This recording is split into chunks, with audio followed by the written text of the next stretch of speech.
자, 안녕하십니까. 오늘 강의는 페이지 46페이지 목적의 사회적 타당성을 할 차례입니다. 교재 103페이지, 46페이지 보시면 103조가 나와있죠. 제가 한번 읽어볼게요. 선량한 풍속 기타 사회 질서에 위반한 사항을 내용으로 하는 법률행위는 무효로 한다. 그러면 이제 103조가 뭐라고 되어 있냐면 선량한 풍속 기타 사회 질서에 위반됐다. 사회 질서에 반한다. 그래서 이것을 우리가 반사회적 법률행위라고 하고요. 반사회적 법률행위는 무효다라고 규정을 두고 있어요. 근데 여기서 좀 문제가 좀 있어요. 뭐냐면 우리 103조가 뭐가 반사회적인지에 대해서는 아무런 규정을 하고 있지 않거든요. 그래서 이 부분은 어디까지 검토하셔야 되냐면 판례까지 검토하셔야 돼요. 교재 한 페이지 넘겨보시면은 핵심 판례가 나와 있고 2번 사회질서 위반의 유형이 나와 있는데 교재에 나와 있는 유형은 1번 학자가 분류한 방식에 따라서 분류한 거고요. 모든 교재가 똑같습니다. 다만 이거를 단순히 평면적으로 외우시면 안 된다는 점이에요. 왜냐하면 문제 적응력이 떨어지거든요. 그래서 우리 대법원 판례가 분류하고 있는 분류 방법을 먼저 검토하고요. 그리고 교재에 나와 있는 반사회적 법률의 유형을 좀 볼게요. 그래서 핵심 판례를 볼게요. 핵심 판례 보시면 이렇게 돼 있죠. 민법 103조에 의하여 무효로 되는 반사회 질서 행위는 법률행위의 목적인 권리 의무 내용이 선량한 풍속 기타 사회 질서에 위반되는 경우뿐만 아니라까지죠. 그래서 우리 판례는 뭐가 반사회적이냐 해서 법률행위의 목적 내용 자체가 반사회적이다.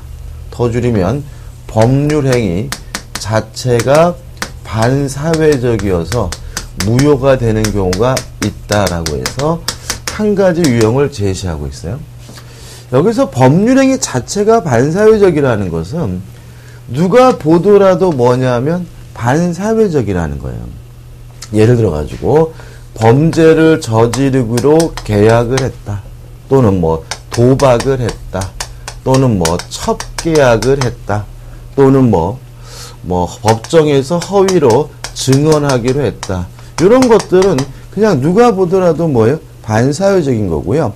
여러분들이 만약에 10년 전에 공인중개사 시험을 공부하셨다면 이런 것도 기억해 두셔야 되는데 지금은 의미 없어요. 왜냐하면 이게 반사회적인지 아닌지가 헷갈릴 분들이 거의 없단 말이죠. 그래서 이런 거는 요새는 안 됩니다. 그래서 계속 보시면 뿐만 아니라 그 내용 자체는 반사회 질서적인 것이 아니라고 하여도 법률적으로 이를 강제하거나 이렇게 나와있죠. 자, 두 번째 유형은 뭐냐면 법률행위의 내용 자체는 반사회적이지 않다는 거죠. 그러니까 법률행위 자체는 반사회적이지 않지만 일정한 요건을 갖추게 되면 반사회적 법률행위로서 무효가 되는 경우가 있다는 거예요. 첫 번째가 뭐냐면 이를 강제하거나요. 따라서 법률행위 자체는 반사회적이지 않지만 이것을 강제하게 되면 반사회적인 경우가 있는데 가장 대표적인 것이 뭐냐면 별거계약입니다. 별거계약은 반사회적 법률행위로서 무효입니다. 자, 생각을 해보죠. 우리가 별거하기로 했다 그러면 그 내용 자체는 사회질서에 반하는 것은 아니거든요. 근데 문제는 뭐냐면 예를 들어서 제가 제처하고 부부싸움을 했어요. 그래가지고 별거하기로 계약을 했는데 언제 나가냐 물어봤더니 오늘 오후 3시에 나간대요. 근데 이 아줌마가 3시가 됐는데도 안 나가요. 그래서 제가 경찰서에다가 신고를 했더니 경찰관이 와가지고 제 와이프를 강제로 끌어내요. 그러면 안 되는 거죠. 그건 반인륜적인 겁니다. 따라서 별거계약은 강제하게 되면 반사회적이자 반인륜적이기 때문에 별거계약은 반사회적 법률행위로서 무효이기 때문에 할 필요 없는 걸 이행할 필요가 없는 거죠. 이런 걸 좀 기억하셔야죠. 그죠? 별거계약은 반사회적으로 무효입니다. 그 다음에 두 번째로 혼인 해소를 요건으로 한 혼인예약. 자, 이게 무슨 말이냐면 우리 마누라가 죽으면 사별하면 너하고 결혼해 줄겠다. 우리 마누라하고 이혼하면 너하고 결혼해 주겠다. 이런 거거든요. 예를 들어서 제가 아가씨 한번 꼬셔보려고 뻐꾸기를 날렸어요. 우리 마누라가 내가 사이가 안 좋으니까 이혼하면 너하고 꼭 결혼해 줄게. 이것도 뭐 불륜 자체는 아니기 때문에 그 자체가 반사회적인 것은 아니에요. 근데 문제는 제가 만약에 진짜로 재수 없이 진짜 이혼했더라도 저의 혼인을 국가가 뭐 할 수 없는 거예요? 강제할 수는 없는 거죠. 제가 하기 싫으면 안 하는 것이지 국가가 저의 결혼은 뭐 할 수는 없어요? 강제할 수는 없는 것이니까 이 혼인 예약은 반사회적 법률행위로서 무효이기 때문에 뭐 할 필요 없는 거죠? 이행할 필요가 없는 거죠. 이것도 좀 기억해 두셔야 돼요. 그 다음 계속 보시면 강제하거나 그 법률행위에 반사회 질서적인 조건 이렇게 나와있죠. 그럼 뭐냐면 여기 계속 걸린 건데 법률행위 자체는 반사회적이지 않은데 조건이 반사회적인 경우도 있다 이런 얘기죠. 예를 들어 가지고 내가 너한테 1억을 주겠다라고 했어요. 그러면 이 법률행위 자체는 뭐 하지 않은 거예요? 반사회적이지 않은 거거든요. 근데 만약에 네가 갑돌이를 살해하면 1억을 주겠다라고 했다면 뭐가 반사회적인 거죠? 조건이 반사회적인 거예요. 근데 여기서 생각해 볼 것은 뭐냐면 물론 갑을 살해하기로 한 것은 범죄 계약이니까 반사회적 법률행위로서 무효니까 뭐 할 필요 없는 거죠? 이행할 필요가 없는 거죠. 그럼 만약에 조건만 무효다라고 해버리면 어떤 일이 발생하냐면 1억을 주기로 하는 것은 유효이기 때문에 사람을 안 죽여도 1억을 받을 수 있다라는 이상한 결론이 생겨요. 그래서 우리 판례는 조건이 반사회적인 경우는 조건만 무효인 것이 아니라 법률행위 전체가 싹 무효라는 것이 우리 판례의 입장입니다. 따라서 갑을 살해할 필요가 없지만 1억을 죽이란 것도 뭐가 돼요? 무효이기 때문에 1억을 뭐 할 수 없어요? 받을 수는 없는 거죠. 자, 두 번째가 뭐라고요? 법률행위 자체는 반사회적이지 않지만 뭐가요? 조건이 반사회적인 경우고 조건만 무효인 것이 아니라 법률행위 전체가 싹 무효가 됩니다. 그 다음 또 계속 보시면 조건 또는 금전적 대가가 결부됨으로써 해서 세 번째 법률행위 자체는 반사회적이지 않은데 금전적 대가가 결부됨으로써 돈이 달라붙으면 반사회적인 경우도 있다 이런 얘기죠. 예를 들어 가지고 공무원이 정당하게 직무를 집행하기로 계약을 했어요. 그러면 요 자체는 뭐 하지 않은 거예요? 반사회적이지 않은데 만약에 돈 받고 하면 뭐인 거예요? 반사회적인 거예요. 만약 여러분들이 한 5년 전에 공부한다면 이 부분이 굉장히 중요하다, 잘 나온다라고 했을 거예요. 근데 또 최근은 또 잘 안 내더라고요. 다시 한번요. 법률행위 자체가 반사회적이지 않더라도 뭐가 달라붙으면요? 돈이 달라붙으면, 금전이 달라붙으면 반사회적인 경우가 있다. 따라서 공무원이 정당하게 직무를 집행하기로 하는 것은 반사회적이지 않지만 뭐 받고 하면요? 돈 받고 하면 반사회적이 됨을 주의하시기 바랍니다. 그 다음에 두 번째 생각해 볼 것은 법정에서 허위로 증언하기로 했다면 따질 필요 없이 그냥 뭐예요? 반사회적인 거예요. 근데 만약에 법정에서 본대로 정당하게 증언을 하기로 했다면 이 자체는 뭐 한 것은 아니에요? 반사회적인 것은 아닌데요. 이것도 돈 받고 하면 반사회적 법률행위로서 무효라는 것이 우리 판례 입장입니다. 꼭 기억해 두셔야죠. 작년에요, 그 드라마 중에 너의 목소리가 들려라는 드라마가 있었어요.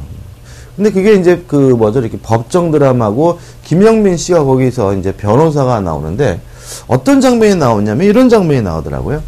김영민 씨가 이제 어떤 아가씨를 만나가지고 증언을 부탁해요. 그러니까 허위 증언이 아니라 뭐죠? 본대로 증언해달라고 부탁하는 거죠. 그랬더니 그 아가씨가 김용면 씨한테 뭐라 그러냐면, 아저씨 내가 증언해주면 얼마 줄 건데요? 라고 얘기하거든요. 그러니까 김용민 씨가 내가 당신에게 돈을 주기로 약속을 하면 불법입니다. 라고 답변하더라고요. 왜요?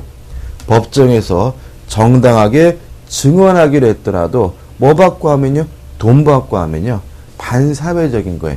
특히 만약에 변호사가 그런 행위를 하게 되면요. 변호사법 위반 등을 이유로 뭐 받을 수 있냐면 처벌받을 수 있거든요. 그래서 그런 장면이 나오게 되는 거죠. 그 장면을 보면서 야 그래도 우리 작가가 이 작가가 좀 법률적인 지식은 좀 있는 분이구나 라고 하는 생각을 가졌어요. 다시 한번요. 정당한 증언도 뭐 받고 하면요? 돈 받고 하면 반사회적입니다. 그 다음에 계속 보시면 금전적 대가가 결부됨으로써 반사회 질서적 성질을 띠게 되는 경우 및 표시되거나 상대방에게 알려진 법률행위 동기가 반사회 질서적인 경우를 포함한다 해서 이제 네 번째죠. 자, 법률행위 자체는 반사회적이지 않은데요. 그것을 하게 된 동기가 반사회적인 경우도 있다는 거죠. 뭐가요? 동기가. 예를 들어 볼게요. 갑이라는 사람하고 을가 만나가지고 임대차 계약을 했어요. 그러면 임대차 계약 자체는 물론 뭐 하잖아요? 반사회적이지 않은 거죠. 근데 만약에 갑의 동기가 도박장을 개설하려고 임대차 계약을 했으면 어떡할 거냐? 뭐가 반사회적이죠? 동기가 반사회적이죠. 그 다음에 을이 갑에게 사업자금을 출자하기로 계약을 했어요. 그럼 사업자금을 출자하는 것 자체도 뭐가 아니에요? 반사회적이지 않은데 갑의 동기가 만약에 밀수를 하려고 출자 계약을 했으면 어떡할 것인가? 하나만 더 할까요? 제가요 이마트 가가지고 칼을 샀어요. 칼을 구입하는 곳은 물론 뭐 하잖아요?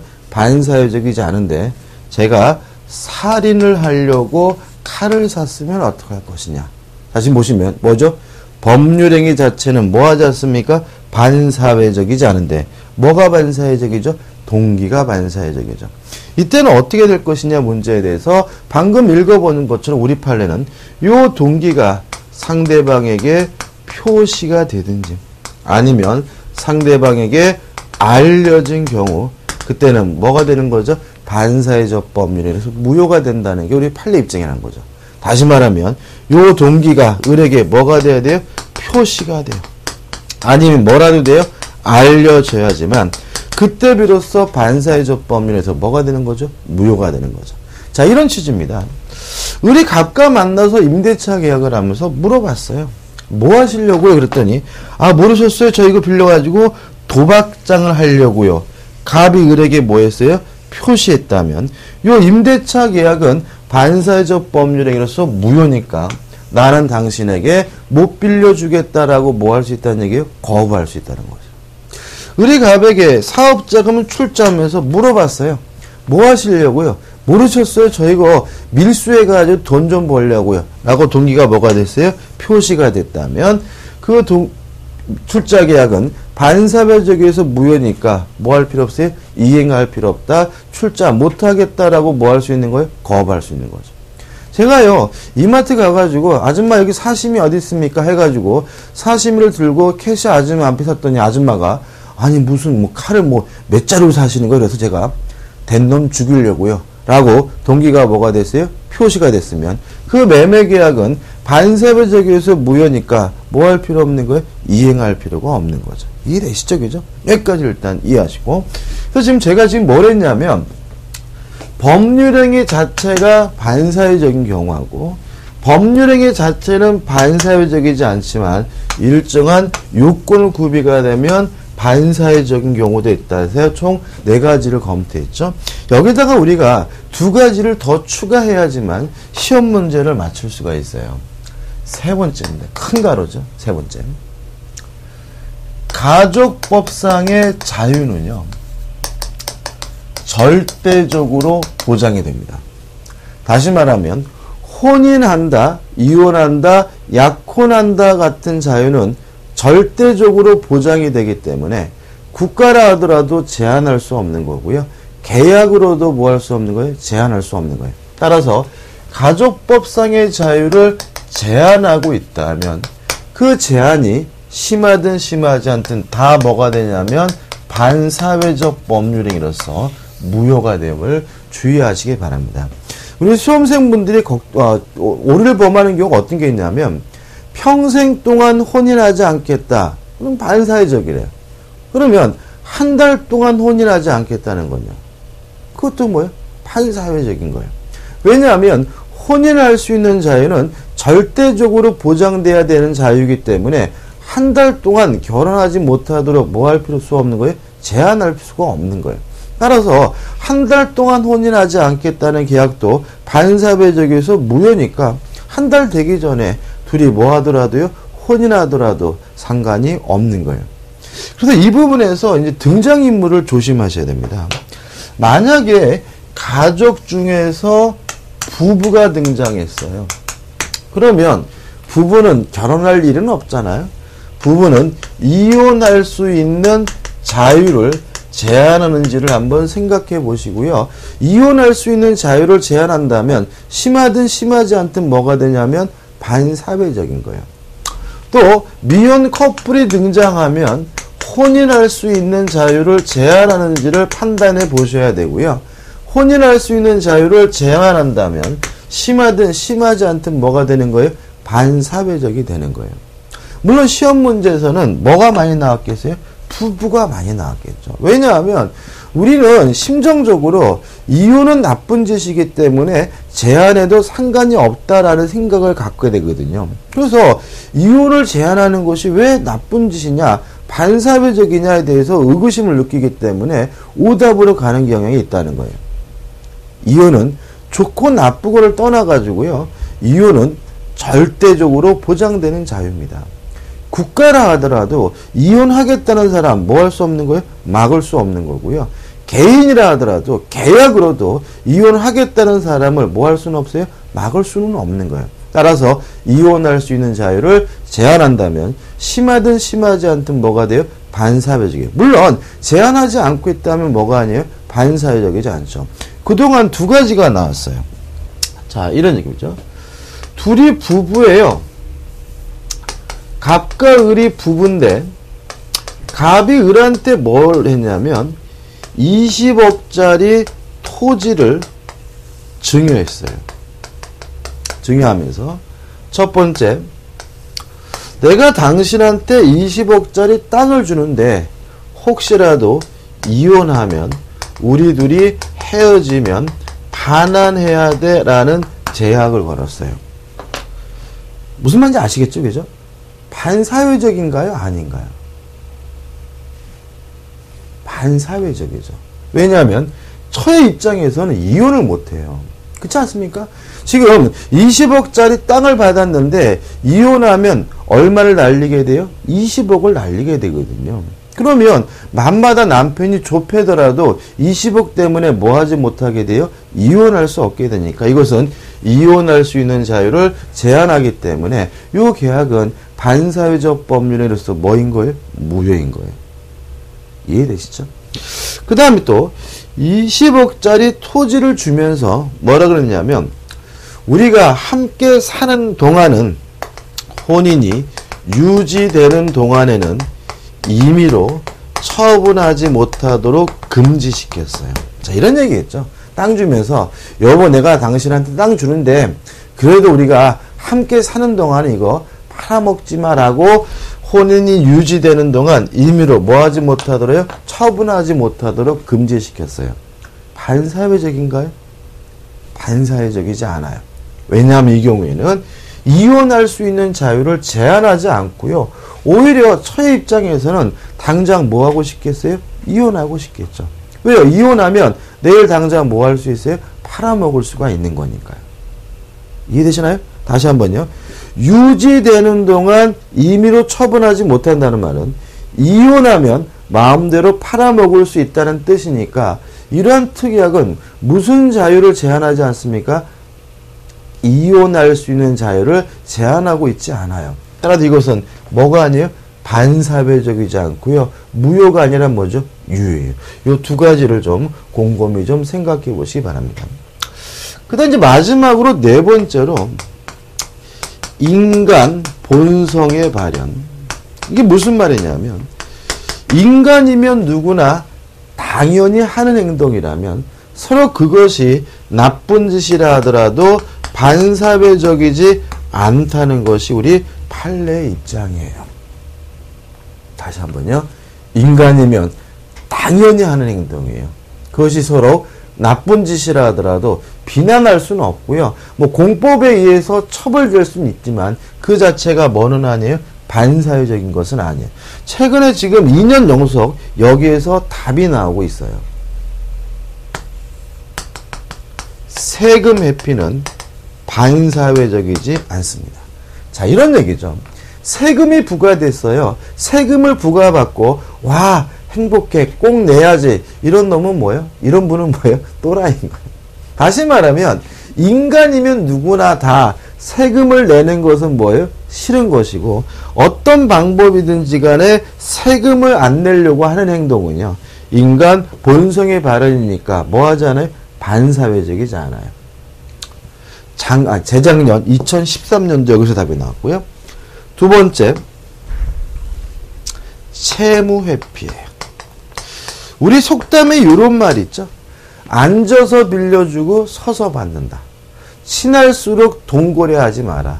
형제간에 뭐죠? 돈고래하지 말고 보증 쓰지 마라. 다 무엇을 깔고 있는 거냐면요. 빌려간 돈을 안 갚는다는 거죠. 사람 심리는 돈을 빌릴 때는 알랑방 끼고 간도 쓸 게도 다 줄 것처럼 깝죽대다가도 막상 갚을 때가 되면 왠지 꽁돈 주는 것 같고 아까워하는 것이 뭐예요? 인간의 본성인 거예요. 따라서 어떤 방법이 있는지 간에 채무를 회피하려고 돈을 안 갚으려고 하는 것은 뭐 하자는 거예요? 반사회적이지 않은 거예요. 이게 2014년도 작년도 시험 문제의 답이었던 거죠. 그 다음에 세 번째, 이거 한 4, 5년 전에 답했는데 비자금을 모으고요. 범죄 자금을 모으는 것은 물론 뭐예요? 반사회적이에요. 그렇지만 그것을 소극적으로 은닉하는 행위, 숨기는 행위는 반사회적이지 않은 거예요. 가장 인간적인 분이 누구시냐면 아직도 안 내셨던데 전두환 전 대통령인 거죠. 그 양반이 뭐라 그랬어요? 26만 원밖에 없는데 왜 나만 갖고 그랬죠? 그게 정상인 거예요. 다시 말하면 수천억 원의 비자금이 있더라도 그것을 뭐 하려고 하는 거예요? 숨기려고 하는 것이 인간 본성이기 때문에 뭐 공법상의 뭐는 받을 수 있어요? 처벌은 받을 수 있지만 그 자체가 뭐인 것은 아니에요? 반사회적인 것은 아닌 얘기죠. 여기까지고요. 가장 중요한 것은 뭐냐면 요 동기가 반사회적이라는 거.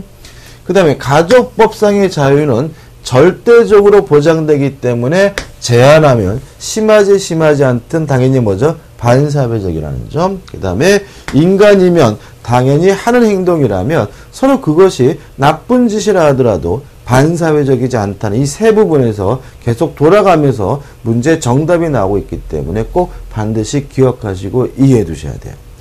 자, 그럼 교재를 볼게요. 교재 보시면 이제 47페이지에서 2번 사회질서 위반의 유형이 나오는데 이걸 어떻게 공부하신다고요? 외우시는 게 아니라 지금 제가 열심히 설명드린 요 유형에다 어떻게 해요? 매치시키는 거예요. 아, 요거는 요래서 반사회적이구나. 아, 요거는 요래서 반사회적이구나. 라고 어떻게 해요? 이해하셔야 되고 뭐 할 필요는 없어요? 외울 필요는 없는 거죠. 자, 그럼 보자고요. 이 정의관념에 반하는 행위 해가지고 가는 당연히 뭐죠? 반사회적. 왜요? 범죄니까. 나는 좀 이따가 다시 봐야 돼요. 그 다음에 답은 보시면 증인이 증언해주는 대가로 용인될 수 있는 정도로 초과하여 급부를 받기로 했어요. 그럼 만약에 허위로 증언하기로 했다면 따질 필요 없이 뭐예요? 반사회적인데 허위라는 말은 없잖아요. 그럼 이건 뭐예요? 이거죠. 정당하게 증언하기로 했더라도 뭐 받고 하면요? 돈 받고 하면 뭐죠? 반사회적이라는 얘기입니다. 그 다음에 윤리적 질서 해가지고 첩계약은 당연히 뭐죠? 반사회적이고 나번 보시면 부부, 친자 등 동거하는 것이 당연한 관계 있는 자가 동거하지 않을 것을 제3자에 약속하는 계약, 뭐 제3자에게 하든 당사자가 하든 이거는 뭐예요? 반사회적이에요. 왜냐하면 동거하지 않는다라는 계약은 무슨 계약이죠? 별거 계약이죠.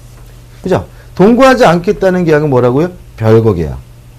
다시 말하면 별거 계약 자체는 뭐 하잖아요? 반사회적이지 않지만 뭐 할 수 없어요? 강제할 수 없기 때문에 반사회적이 되는 거죠. 그 다음에 답번은 뭐 당연한 얘기인데 큰 의미 없고, 그 다음에 48페이지 오시면 개인의 자유를 매우 심하게 제한한다 해가지고 가번처럼 혼인할 수 있는 자유를 제한하면 뭐가 돼요? 반사회적이고, 나번과 같이 가족법상의 자유가 아니라 일반적인 영업의 자유, 재산상의 자유는 제한했다는 이유만으로 반사회적인 것은 아니고요. 지나쳐야 심해야지만 뭐가 돼요? 반사회적이죠. 그 다음에 4번 생존의 기초가 되는 재산의 처분행위는 일종의 자살행위입니다. 다시 말하면 계약 내용대로 이행한다면 존재할 수 없어요. 뒤질 수밖에 없어요. 그럴 때는 무효인 것이고 이행할 필요가 없는데 이게 뭐죠? 생존의 기초가 되는 재산의 처분이고 뭐로 받아들이시면 돼요? 자살행위로 받아들이시면 돼요. 그 다음에 5번은 지나치게 사행적이다. 다시 말하면 도박은 당연히 뭐죠? 반사회적이고, 그 다음에 나번 판례는 중요한 판례이긴 한데 이거는 우리가 대리해서 볼 거니까 좀 참으시면 되겠죠. 끝이에요. 그 다음 3번 반사회적 법률행위 뭐가 나와요? 효과가 나오죠. 자, 반사회적 법률행위는 뭐예요? 무효입니다. 따라서 이행할 필요가 없는 거예요. 자, 근데 문제는 뭐냐면 무효인데도 불구하고 이행을 했어요. 이행을 할 필요 없는데도 불구하고 이행을 했다면 어떻게 될 것인가, 여기서 좀 문제가 생기게 돼요. 그죠? 자, 이런 문제입니다. 갑이라는 사람이요, 을과 만나가지고 도박을 했어요. 그래서 갑이 을에게 도박빚, 도박 채무를 부담하게 됐는데, 예를 들어서 3천만 원을 부담하게 됐다. 그럼 이 3천만 원 갚아야 된다는 말이에요? 갚을 필요가 없다는 거예요. 도박은 명백히 뭐예요? 반사회적이죠? 따라서 뭐예요? 무효니까 뭐 할 필요 없는 거예요? 이행할 필요가 없는 거예요. 갚을 필요가 없는 거죠. 근데 만약에 그 갑이 갚을 필요가 없는 3천만 원을 을에게 뭐 했냐면은 변제했어요. 그리고 나서 갑이 뭘 하게 됐냐면 도박빚은 갚을 필요가 없다는 사실을 깨닫게 됐어요. 그래서 갑이 법원에다가 소송을 제긴 거예요. 판사님, 제가 갚을 필요도 없는 도박빚 3천만 원을 갚았습니다. 요거를 돌려주라고 해주십시오. 라고 했을 때 법원님, 을은갑에게 3천만 원을 돌려주라고 판결해 준다면 제가 갑이라면 맨날 도박만 하고 다니겠네요. 왜요? 빚 갚기 전이면 갚을 필요가 없고 갚았다면 뭐 받을 수 있어요? 돌려받을 수 있으니까 쌤쌤이 되는 거죠. 이건 말도 안 되는 거죠. 그래서 우리 민법은 이행하기 전이면 무효니까 뭐 할 필요 없어요? 이행할 필요 없지만 그런데도 불구하고 이행을 했다면 이것은 원칙적으로 불법 원인급여, 불법한 원인으로 준 것이기 때문에 반환받지 못한다라고 명시적으로 규정하고 있습니다.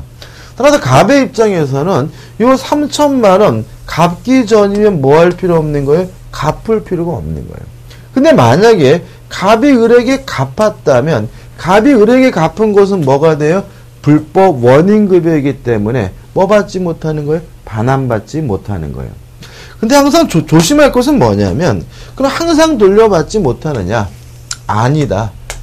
예외적으로 불법 없는 당사자의 경우에는 반환받는 것이 가능한데 보통 불법 없는 당사자는 누구를 말하냐면 피해자를 의미한다라고 생각하시면 헷갈리지 않을 거예요.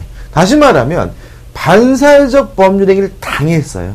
피해자는 불법 없는 당사자이기 때문에 이행한 것을 뭐 받을 수 있어요? 돌려받을 수가 있다. 교재에 보시면 이제 그런 내용이 나와 있는데 여기서 우리가 사례 한 가지를 더 생각해 봐야 돼요. 출제 가능성이 있는 사례인데 이런 사례입니다.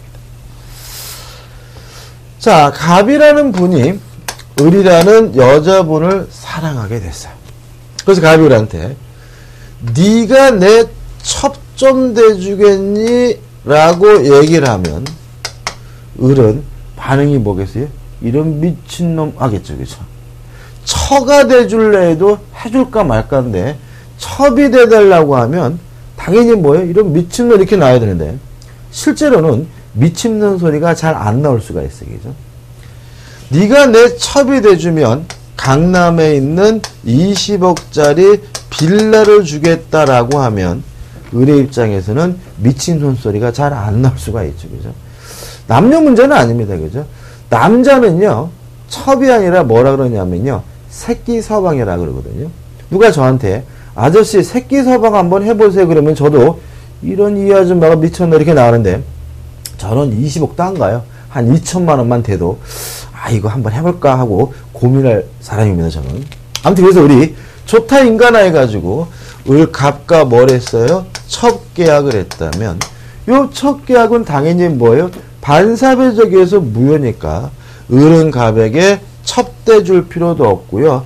갑은 을에게 이전 등기해 줄 필요도 없는 거죠. 근데 등기를 해줬어요. 해주고 살아보니까 뭐 그 여자가 그 여자고 뭐 그냥 그저 그래요. 그래서 갑이 을을 불러놓고 이러는 거죠. 야, 내가 너하고 첩계약을 하고 너한테 요 빌라를 넘겨줬지만 첩계약은 반사회적에서 무효니까 요거 돌려다오 라고 반환 청구할 수 있어요? 없어요? 없는 거죠. 왜냐하면 이행한 것은 뭐가 돼요? 불법 원인급여이기 때문에 뭐 받지 못해요? 반환받지 못해요.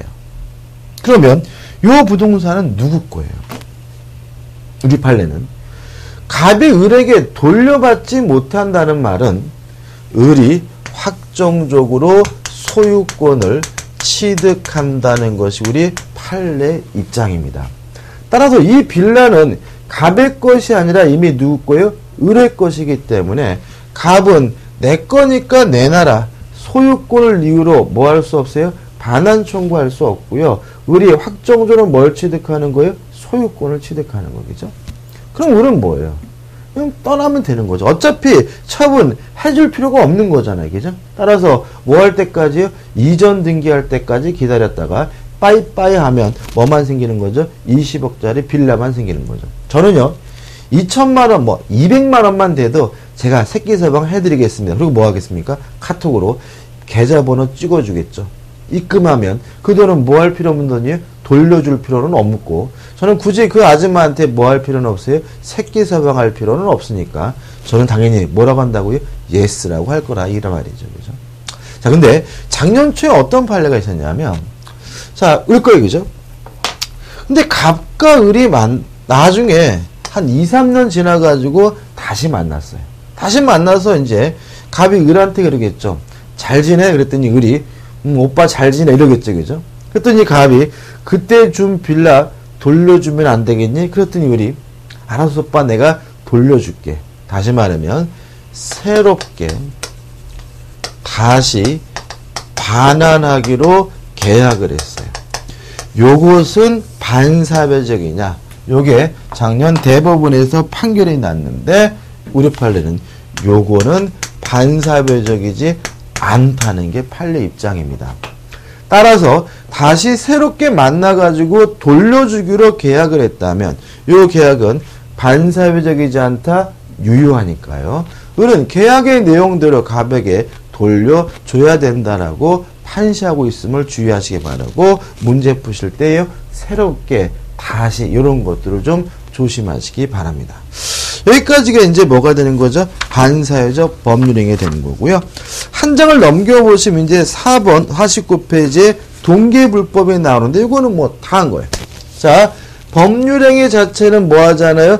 반사회적이지 않은데 뭐가 반사회적이에요? 동기가 반사회적이면 어떻게 무효라고요? 표시되거나 상대방에게 알려진 경우에 뭐죠? 무효가 된다. 이 정도만 꼭 기억해 두시고, 아까 말씀드렸던 뭐까지요? 사례까지도 기억해 두셔야 돼요. 그 다음에 5번 이중매매는 다음 강의에서 이어서 들어가도록 하겠습니다.